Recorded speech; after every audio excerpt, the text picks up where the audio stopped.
What's up, everybody? Yes, we is live, Aiden. Yes, we is live. What's up, Tracy's World? Thanks for sharing it on Twitter, girl. Thank you so much. Yes, please share the live, and participate in the live. Feel free to fall out the bushes and comment anywhere you feel free or see fit while we discuss the latest episode of Power Book 3, Raising Kanan. And the title of the show was Stick and Move. You know, stick and move, stick and move. You know, that's something they teach you when you fight and whatnot.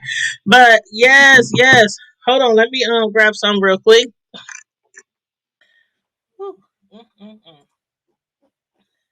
Now, please let me know if you're having any problems hearing me or seeing me or anything like that. Ever since we had that really bad storm that put almost how many people? 180,000. It was almost 80,000 people here in our city who was without power for up to a week. I think some even went past a week. We went 48 hours. That was 2 days. It was long, but it wasn't as bad as some other people had to wait. But even up until last night, we had no Wi-Fi last night. We had no Wi-Fi this morning. Thank God I took PTO for today after all the North Omaha Native Day. What can I think right now? North Omaha Native Omaha Days festival celebration. It goes from Wednesday through Monday every 2 years at the end of August. And I knew that I would be worn out from hanging out every night, all night. So I took PTO today.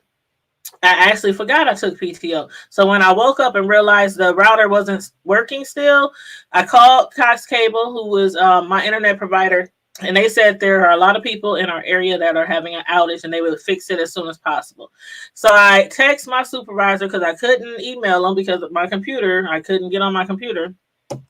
And he was like, okay, just keep me posted. Then like an hour later, he said, you do know you signed up for PTO today, right? I was like, oh, shit, let me get back. Man, I was checking the internet, the Wi-Fi every 5 minutes. I was like, let me get my ass back in bed. I don't care if the Wi-Fi work or not. I'm going back to bed. Child, I didn't get up to like 12 noon. But anyway, yes, let's get into this episode review of Power. And I saw another spinoff of Power that's about to start soon. I can't remember the name of it, but I'm like, dang, Fitty, he really on his shit right now. He already got like a couple of spinoffs of Power. Now I think he's going to do more couple of spinoffs. And I love how they take it way back into like the 80s and the 90s era, you know, because I don't care what you say or what year you were born. Ain't shit like the 90s. Wasn't shit like the 90s. The movies, the hip hop, the R&B, the style, the hairstyles down to your footwear. Ain't nothing like the 90s. The good old days. But anyway, so I'm really enjoying this show because of that, for one. I just have to say that. But y'all, again, anything I speak about, feel free to comment, give your opinions on the different characters, the storylines, you know, the scenes. So, this episode, at the beginning of the episode, Kanan, after waking up, and I would have felt just like him, whether I was a dude or a girl, if I was wake up and see some man half naked in his drawers sitting at my computer at my desk, I'm like, who the hell is you? And then keep in mind, this boy, well, he's a man, okay? He's a man, a very young man, though. The man that his mother is kicking it with, he's in college. Kanan is like 16, and this guy's in college, so they can't be but maybe 4, 5, 6 years apart, right? And his name is Symphony. And he definitely be having rock up there singing like a symphony. I know her legs be just like a doggone violin. He be getting it in, and she's enjoying every minute of that young man. Yes, the 90s was good. You said it comes out next year. Thanks, babe. Man, you already know. I've been doing reviews on Power since it came out.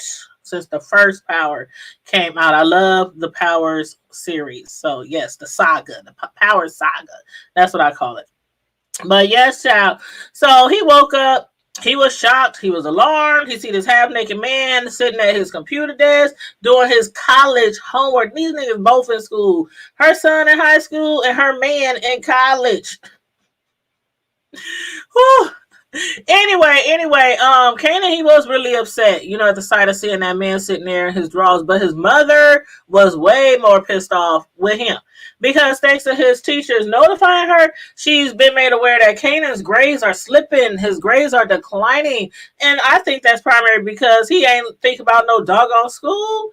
He thinks about the streets and how he can get down in the streets and get the grinding and stacking up chips just like the rest of his family, like the people in his family business, his business. But I wonder, let me know how you think Kanan will feel once he finds out that his mother is the one who put the hit out on his friend D-Wiz, especially after Rock even escorted Kanan over to D-Wiz's mother's house to comfort her. Ain't that bold? Like, you had your son's friend killed, then y'all went over there. She had a whole prayer vigil, a personal prayer vigil. They was holding hands and praying and all this kind of stuff.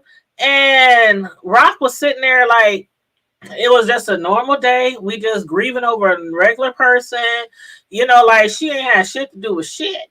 So y'all let me know how y'all feel, how y'all think he been feel about that. Yeah, Young Buck. Hey, I've been watching since. Hold on. I've been watching it since I met my husband. Yes, he's gonna be upset. Yeah. Actually, his friend wasn't Young Buck. His friend was D-Wiz. Young Buck is the one that D-Wiz killed. So yeah, D-Wiz. He was murdered because remember when D-Wiz and Famous and Kanan, they all was shooting on that corner, thinking that was their mom's corner because they had no idea that she had already made arrangements with Neek to give that corner to Neek. So they were shooting, but the bullet, the gun that killed Buck 20, that's what they call him, Buck 20, that was D-Wiz's gun that killed him. So yeah, he is the one that's responsible. And yeah, he is gonna be upset. That was like his boy, that was like his best friend. Him and Famous, they all, grew up together, threw up together, ran the streets together. So yeah, I don't know how that's gonna turn out. I'm looking forward to that though. But regarding D-Wiz, word on the street now is that D-Wiz and Buck was beefing over some girl, which resulted in D-Wiz killing Buck 20. And that's what led to Buck's people coming after D-Wiz. But we all know that's not true. And so does Kanan. And did y'all see the look on his face? The look on his face when that dude at the stash house told him that story, that scenario? And then the look on Kanan's face when his mother kissed the back of his hand over D-Wiz's house. I swear, it was at that moment that I was thinking, oh, Kanan knows. He knows the truth. Like his mom, the mom, she didn't have a tear in her eye. Her face was just like, I don't know, she just got a poker face or something. D-Wiz's mother was bawling her eyes out. Kanan was bawling his eyes out. And then when he looked up at his mother, she was just sitting there like, and then she reached over, she pulled his hand real slow. Just like that. And he was looking at his mom like, I know, like he knows something. I don't know. Do y'all think he figured it out? Do y'all think he's on to his mother? But that is his mother. So, I mean, how mad can he? Business is business. The street business, street business. That's why his mama don't want him out there anyway, because of how shit be going down in the street, especially down in the 90s. Oh, it was horrible here too in Omaha. Oh, God, it was horrible. People dropping like flies every day during the drug area and the cocaine area. I mean, the cocaine area and all that. When they swept through from the West Coast, went all the way through, stopping at the Midwest, leaving a whole bunch of Crips and a whole bunch of Bloods and a whole bunch of other gang members and a whole bunch of dope. And dead people, crackheads, all that, It was bad here in Omaha back then. And I'm so glad that era is gone. You said, I think Kanan knows his mom has something to do with it. Yeah, I think he knows. I really think he knows, but we shall see, honey. We shall see. Um, so after that, I was like, Kanan, he don't know for sure. Right now, he don't know for sure what really happened to his friend. But he definitely knows that it didn't quite go down like the old boy said in the stash house, over some girl. And speaking of girl, what is wrong with Kanan? Like, out of all the possible females he can hook up with in his community, in his school, did y'all see his, oh my God. Did y'all see Kanan's thirsty as hell ass running up out of that stash house? I was like, boy, calm down. I mean, first of all, the house is a house that nobody is supposed to even know about. The dude that's babysitting him, that Rock got babysitting her son, he had warned him not to run outside to talk to Davina. It's the stash house. It's the crack house. You're supposed to just stay up in here and babysit and make sure everything is good up in here. But now, Kanan, who so desperately wants to play a part in his family's business, doesn't even have an idea what he just did. Y'all know what he just did, right? Y'all know. Davina, she's still mourning the loss of Buck 20, Buck 20, 20, 20. But she did promise Kanan not to get upset with him if, him or his friends has something, anything at all to do with the murder of Buck 20. You said the same thing? Yes! Girl, when he ran out of that stash house, I'm like, fool, you fool. That's another reason why your mama don't want you running business with the family business. Like, he ran out that house to talk to Davina. And who he once again lied to. He denied again knowing anything. I think she knows too. Just like Kanan, I think, knows his mom might have had something to do with D. Wiz's murder. I think that she knows because she did ask him several times. And rumors is all through the streets that, they had something to do with Buck's murder. So he once again denied knowing anything. And he has got to see. Like the look in her eyes, and I love that little girl. I know I call her little girl, but I think she is actually a full grown woman right now, probably at least 18, 19. I liked her when she was playing in oh God, I forgot that movie TV show that she was playing in. The TV show, her name was Zora. Let's see, Zora. In the Tyler Perry show. What's that movie, y'all? Help me out. I can't even think of the show. And I did reviews on the damn show. Greenleaf. I figured it out. Greenleaf. Okay, so she plays Zora on Greenleaf. So I've been liking her ever since then. But the look in her eyes, it was like, I don't know. He had to see the look in her eyes. Not only does she not believe him, but she also looks like as if she even wants some of her own revenge, some of her own payback to whoever might be responsible for Buck's murder. But he didn't catch any of that.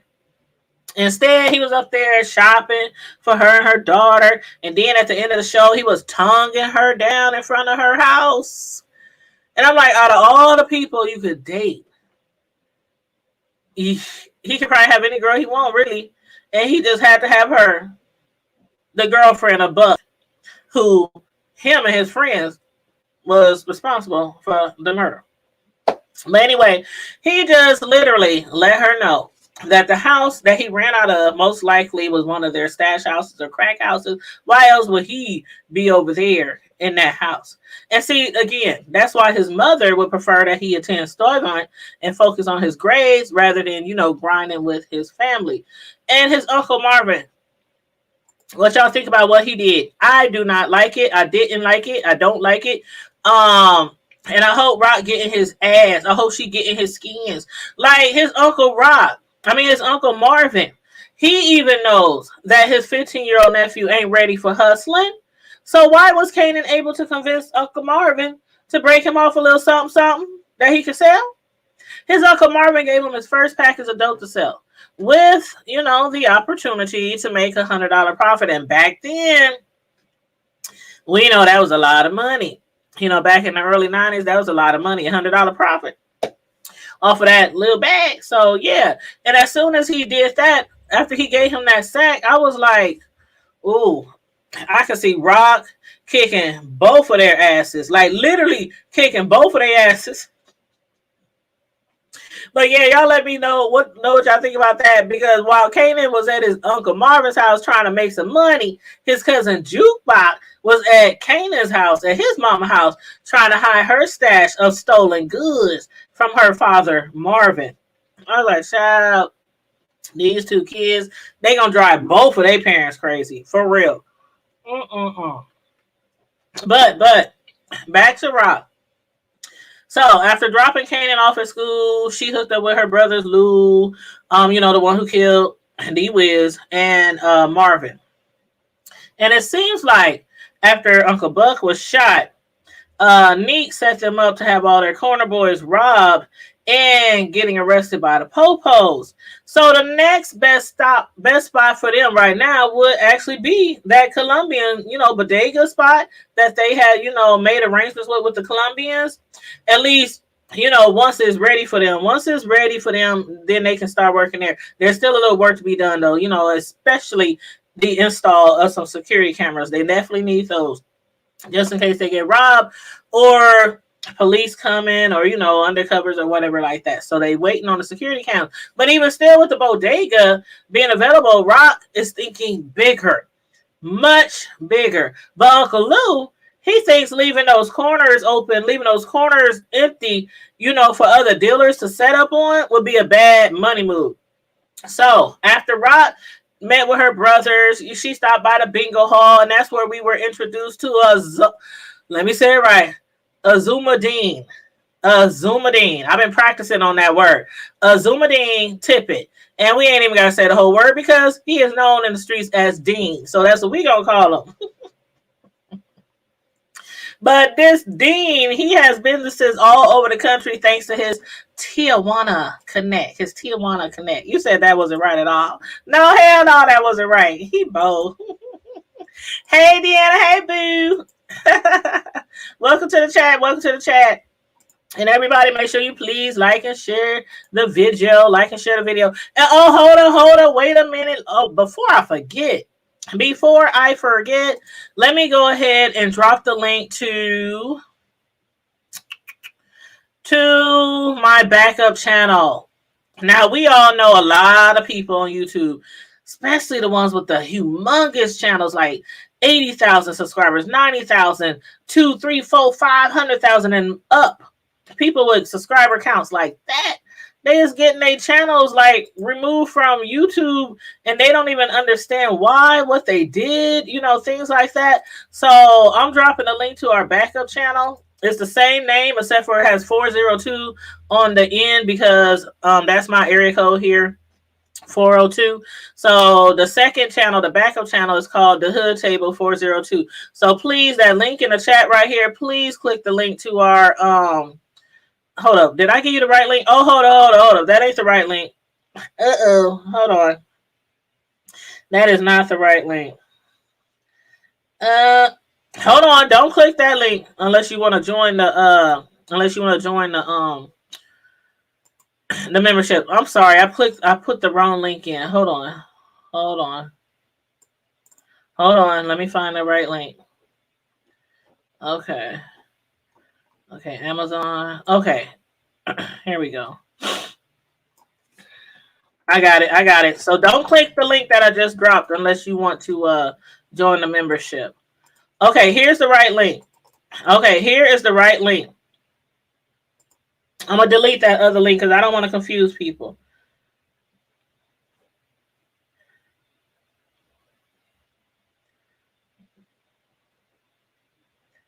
Can you delete that link for me? Hold up. Deanna, I'll go over. I'll open a YouTube video. I'll open the video so that I can delete it. Because I don't want people to be like, she said that was to the other channel. Okay, delete, remove. Okay, got it.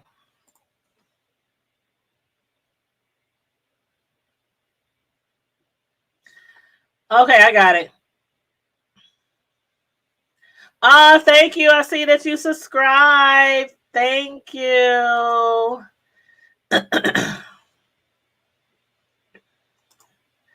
Thank you, Tracy. Hey, Miss Norlands.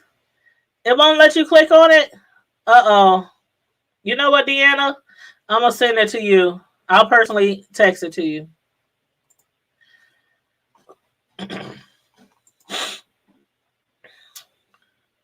I'm texting it to you right now.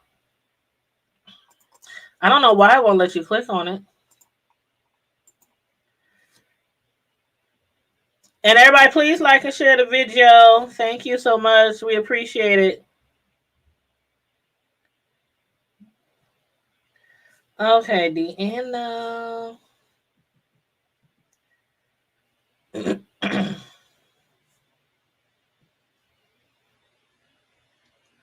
Okay, Deanna, check your phone. I just texted to you, babe. Oh, it won't let you erase. Oh, my bad. Okay. My bad. Okie dokie. All right, so the link is in the chat. The link is in the chat. So if you could please click that link to sign up for our backup channel. Thank you so very much. I do appreciate it. But yeah, and also, if you have any comments or opinions about the show, the latest episode that we're reviewing of Power 3, Raising Kanan, please make sure you put it in the chat. But this king, this Dean guy, he has this big Tijuana connect, and evidently he's like this big kingpin, somebody who, of course, makes money from the streets, but you wouldn't dare find them in the streets. That's what their little worker bees do. They have their little worker bees, their generals, etc., out there handling their business in the streets. And among, being a supplier for Rock and for Neek, they supply to a lot of people on the south side. Now, with Rock, recently losing money, on the corners, Dean threatened to reevaluate their arrangement, their situation, if anything happens again, like what happened that morning, where all her corner boys, they was either robbed, or they lost money, they lost dope, or the police was able to catch some of them and arrest some of them. We saw that when they was chasing those corner boys down. But Dean, of course, being a supplier, the big supplier in the hood, he knows all about it. So that's why he threatened to reevaluate their arrangement if it happens again. And that was all Rock needed to hear to make a deal with him. I think his name was Smurf, the dude who she walked out with after, walked out the bingo hall with. I think that dude's name is Smurf. And Smurf, who really wants to relocate to South Carolina with his family, he's in a little bit of financial strain right now. He's a little bit short. He's a lot of bit short. He's a lot of bit short on cash. So needing, to hit a lick, he agreed to set up Neek so that his crew can be arrested by Officer Warner, when they re-up. It was like a quarter million of uncut drugs or something. But did they actually make an arrest? I was kind of confused. Like, when Officer Warner and them, they had the police chase. They was chasing them. Then another police car came, and then there was a car crash. And when Officer Warner, which is Omar Epps, and I used to love him and love him. Basketball, hunty. You can tell me Omar was the finest nigga on the planet. Whew. Love him basketball. Anyway. Remember that song, Just Got Paid? Friday night. Party hunter, feeling right. Yeah, that scene. Ooh, child. Okay. Anyway, let me move forward. Y'all. That was my movie though. And you're welcome. And thank you, Deanna. I appreciate it. Throwing up our Cash App and the link to our backup channel as well. Thank you. I appreciate it. But yeah, so I don't know. After the chase and then after the wreck, Officer Warner, he walked up to the car with his gun, and like his expression was like in shock or like disbelief when he walked up on that white car. So I'm like, who was in that car? I don't know. I don't know. I can't wait till next episode. But anyway. Speaking of Officer Warner, who is of course assigned to Buck 20's case. Um, in this episode, he was hit with some bad news, regarding his health. His doctor has diagnosed him with acute myeloblastic leukemia. I think I said that right. So, due to the seriousness of that, he needs to have his family members tested, for a positive match, a bone marrow transplant, as well as being put through some very aggressive chemotherapy. His doctor couldn't stress enough, like you are very unaware of how serious this disease is. This your diagnosis is. So she's pressing him to contact his family members, which don't really give a fuck about him. I guess they had some type of family blow up. His parents is gone. They done passed away. And he do have family members. He got cousins, but he said they stay down in Alabama. So I don't know if he's going to go down there. He was like, let me see what these Bama's all about. So I don't know if he's going to end up going to Alabama or calling down there or whatnot. But yeah, he wasn't too thrilled about his diagnosis or hearing that he got to speak to his peoples who he ain't getting along with. But he is obviously very, very ill and out there chasing around all those hoodlums and all those drug dealers. Like in the beginning of the episode, he was about to pass out. His ass was in the stove about to pass out. He chased that dude from block to block through several stores, in stores, out the back of stores, through the alley. I mean, he chased them all around the world. And he was all out of breath, about to pass out from running out of wind, after chasing those corner boys. So he had better listen to his doctor, contact his family, sat his tail down some damn where, get some rest, go through that damn chemo. Omar, we don't want to see you on your back. But anyway. We'll see if he make up with his family. But yeah, that shit was funny. He was in the store. See, that's why I can't be no cop, because I ain't trying to chase no damn body. I ain't trying to chase you. I've been to shot you in your pinky toe. Stop, in the name of the law. Oh Lord, like on Harlem Nights. You shot me in my pinky toe, bitch. But let's talk about Laverne. I love me some Laverne, aka Jukebox. That's my girl. Okay, so Laverne, I don't know. I can't remember the white girl's name that she's. I don't even know if I can say they're dating. They're crushing on each other. I can say that.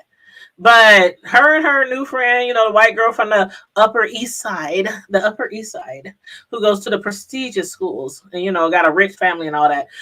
She now wants to visit Jamaica, South Jamaica, Queens, where Laverne is from. But is she really ready for all that? I don't know. Because she only sees like one side of Laverne. You know what I mean? Not like Laverne is totally a different person when she's away from her peeps or away from her hood. But she don't see that other side of Laverne. I think Laverne can get like really gutter, really low if she has to. I think she can stomp a bitch in the ground if she has to. You know what I'm saying? But anyway, I don't know if she's ready for all that. But in the meantime and in the between time, Jukebox and her friend, the white girl, they stopped off at one of those, amateur recording spots. The spots in the mall. We used to have some here back in the 90s. Back in the 90s, everybody had them. Those malls where you go in, and if you could sing or think you could sing, you could go in and, sing to a song like karaoke or whatever. And then they would like make you a tape and all that. So that's what they went in there and did. And they sang the song 2 occasions by the deal. And come to find out, Jukebox is not the only one that can carry a tune. Did you hear that white girl singing? That bougie white chick, she can sing her butt off too. And the two of them, they really did sound great together. Like, imagine that. Just imagine that. Like, maybe they are perfect for each other. Huh? But anyway, I think that the white chick, if they do continue like a relationship, I think she might be Jukebox voice of reason. Like, she wants to visit, where Jukebox is from. But she also is like, Are you sure you want to keep doing what you doing? Like, she's really concerned about Jukebox because Jukebox be out there. She be hustling. She don't be doing the drugs and stuff like the rest of her family members and her uncle and them. But she be robbing people, like robbing stores and clothing and things like that, and then reselling them, also known as being a booster, right? So she steals stuff and then she sells it, has all the profit and all that kind of stuff. But yeah, she asks her, should she, be out there stealing with her because she's concerned about her getting caught and getting arrested, which they almost did this time. They actually did almost get caught. But y'all, you said you so confused. I can't find my way back to the right chat.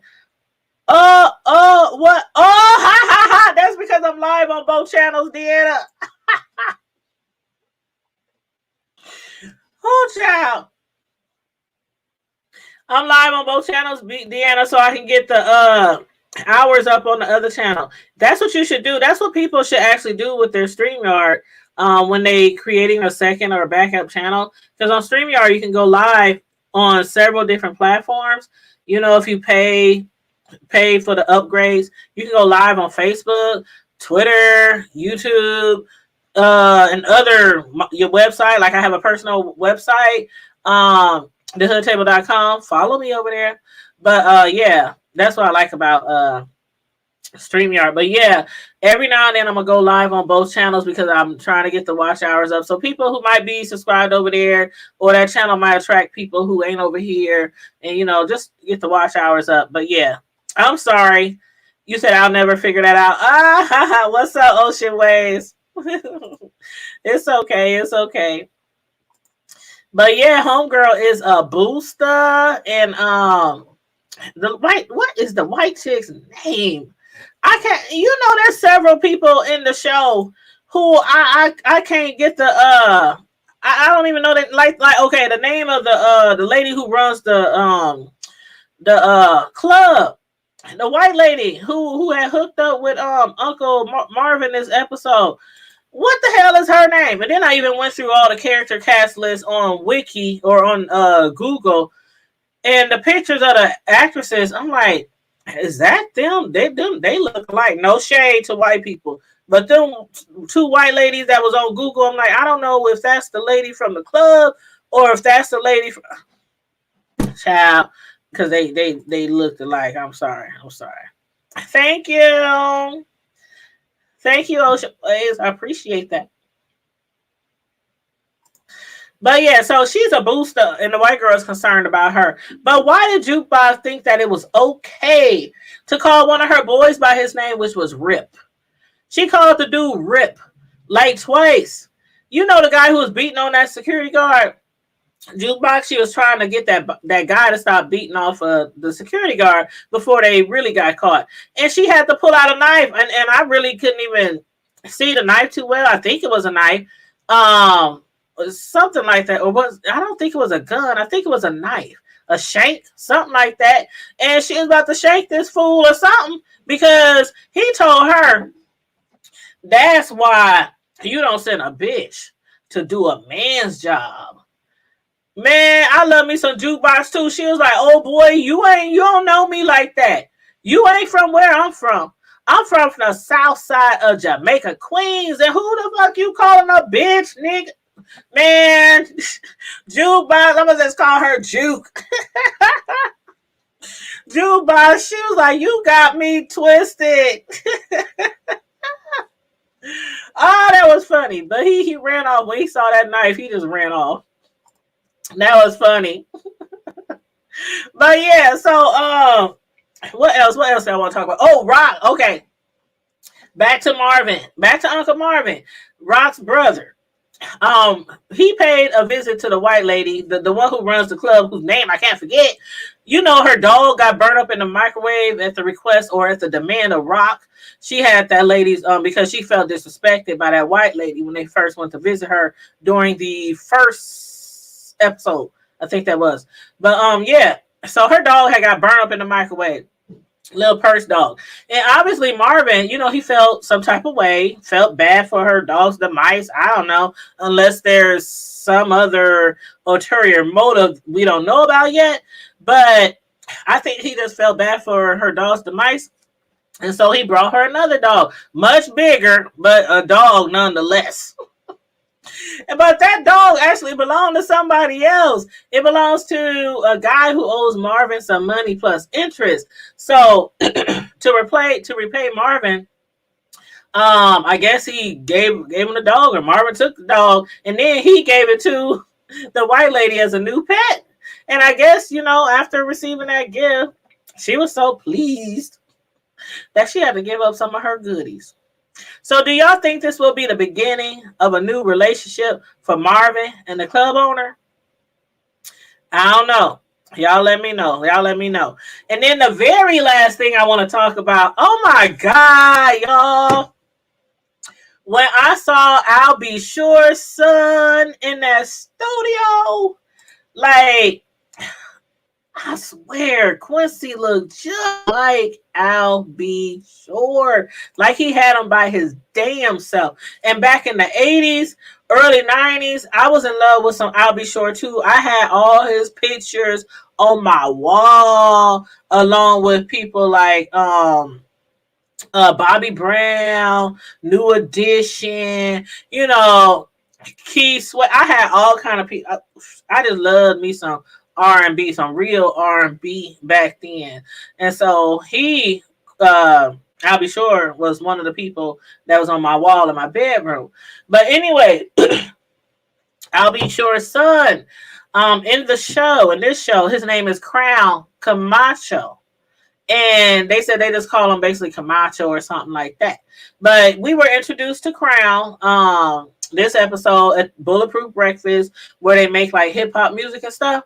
And Uncle Lou and Famous's big sister Jessica had dropped off some cocaine for Camacho. Now, again, Camacho in real life is Quincy Taylor Brown, son of Albie Shore and Kim Porter. Y'all remember Kim Porter, right? The model. She was with P. Diddy. They had like 3 kids together, along with the kids she had with Albie Shore, which was Quincy, who plays Camacho in this show. She had 3 kids by also P. Diddy. And then she passed away on November 15th. That was really sad. Like the whole world was like grieving for her. She was a beautiful woman, a model, great mom, and all that kind of stuff. And she died. Somebody found her at her house, found her dead at her house on November 15th of 2018. I'm like, dang, it's already been that long. It's been 3 years. But anyway, the medical examiner back then, they didn't know why she died at first, but they later determined that it was lobar pneumonia. So anyway, I do pray that she is continually resting in peace. I'm sure she's really proud of the work that her son Quincy has been doing.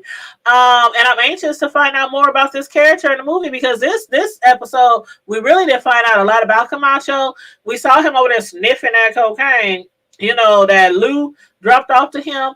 And we see that he works in a recording. He owns like a recording studio and all that.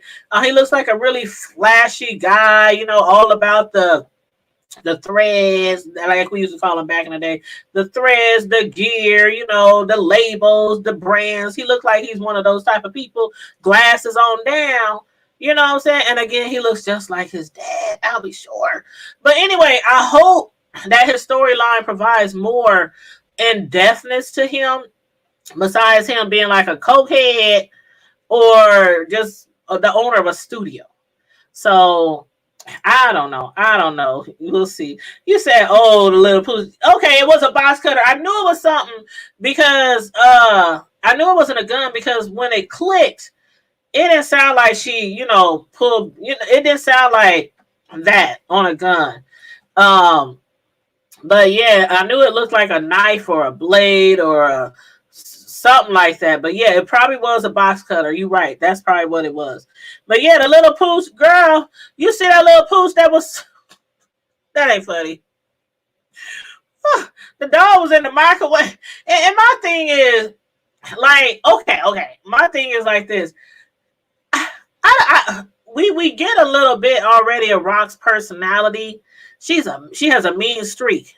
Definitely, we definitely know she has a mean streak. But I can also tell that she's very caring, especially when it comes to her family, her child, uh, her business. She's very passionate about certain things like that. But she has a mean streak. She had her son's best friend killed on the streets, and then she took her son to his best friend's mother house and sat there praying and all that kind of stuff. Now I can see you going to the funeral home, things like that, but to the body viewing and things like that, to the grave site, but going over and sitting in front of the mother of a child that you had killed, that was something else right there. That was something else right there. But yeah, Rob's personality, um, she's gonna be a beast all through the show. She is gonna be a beast, like for real. So I'm really looking forward to the next episode, to how this season is gonna play out, child. And Power 2, I need to do some investigation because I could have sworn that's supposed to come back on this month, and we're gonna have to do a review on that as well. So we that should be in the second season. Yeah, that should be in the second season. But yeah, so that's all I got on this episode. Again, it was called Stick and Move, Stick and Move. But let me know if you come in after the show. Let me know in the comment section your thoughts on the show, the storylines, any of the characters. Make sure again you like and share the video, and I'll also post in the comment section after this video wraps up the link to our backup channel. If you're in the chat right now, please click that link up there to the backup channel. That's our backup channel for emergencies, a just in case channel, because we have seen some of our favorite YouTubers and some YouTubers that we don't even know have their channels just snatched from out of the air. People not even really knowing why, what happened, and it's so hard to get in contact with YouTube. It's so hard. It's like trying to reach the damn president, trying to get in contact with YouTube, and you really don't have that personal access until you get like a whole bunch of subscribers, like at the 50,000, 100,000, up above, that's when you really get like more personal access because you making them all this money, all that money. But anyway, thank you, Tracy. I appreciate you. Thank you. Yes, I'm ready for next episode as well. But yeah, so I'm gonna wrap this up, everybody, as we normally do on our exits. Stay safe, be blessed, remain vigilant at all times, and always, always, always keep it hood. Bye.